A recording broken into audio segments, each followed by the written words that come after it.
శ్రీవారి పట్టపురాణి శ్రీ పద్మావతి అమ్మవారి కార్తీక బ్రహ్మోత్సవాలు వైభవపేతంగా జరుగుతున్నాయి. పద్మశాలీయుల ఆడపడుచుగా ప్రసిద్ధి చెందిన అలమేలు మంగమ్మకు ప్రతి ఏటా బ్రహ్మోత్సవాల సందర్భంగా పద్మశాలి సంఘం ఆధ్వర్యంలో చీర, సారెలను సమర్పించడం సత్సంప్రదాయంగా వస్తోంది. ఈ సందర్భంగా ఆంధ్రప్రదేశ్, తమిళనాడు, తెలంగాణ రాష్ట్రాల నుండి వచ్చేసిన పద్మశాలీయుల సంఘం ప్రతినిధులు అమ్మవారికి పట్టు వస్త్రాలను తీసుకుని తిరుచానూరులోని పుష్కరిణి వద్ద ఉన్న నీరాడ మండపానికి చేరుకున్నారు. అక్కడి నుండి మంగళ వాయిద్యాల నడుమ మాడవీధులలో ఊరేగుతూ ఆలయం ఎదురుగా ఉన్న వాహన మండపానికి చేరుకున్నారు.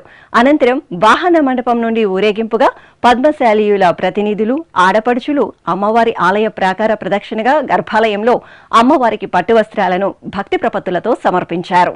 ఈ కార్యక్రమంలో టీటీడీ పాలక మండలి సభ్యురాలు జానకి, పద్మశాలీయుల సంఘం చిత్తూరు జిల్లా గౌరవ అధ్యక్షులు డాక్టర్ ఎస్వి ప్రసాద్, కార్యదర్శి ఓబులపతి, ఇతర ప్రముఖులు పాల్గొన్నారు.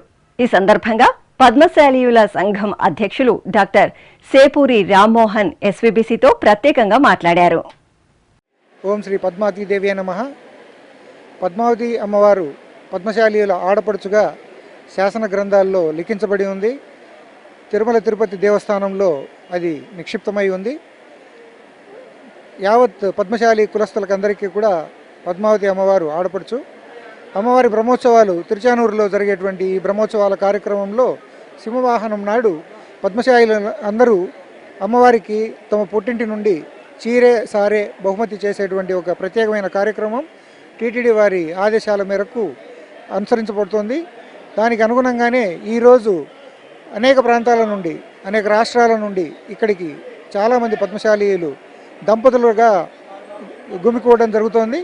వీరందరూ అమ్మవారికి 9 అంగుళాల అంచు కలిగినటువంటి విలువైన పట్టు చీరను, సారెను, పండ్లను, పూలను, గాజులను, పసుపు కుంకుమలను, ఆడపడుచు లాంఛనాలను అన్నింటినీ కూడా అమ్మవారికి సమర్పించి అమ్మవారి ఆశీస్సులు పొందేటువంటి అద్భుతమైన అవకాశాన్ని టీటీడీ వాళ్ళు కల్పిస్తున్నారు.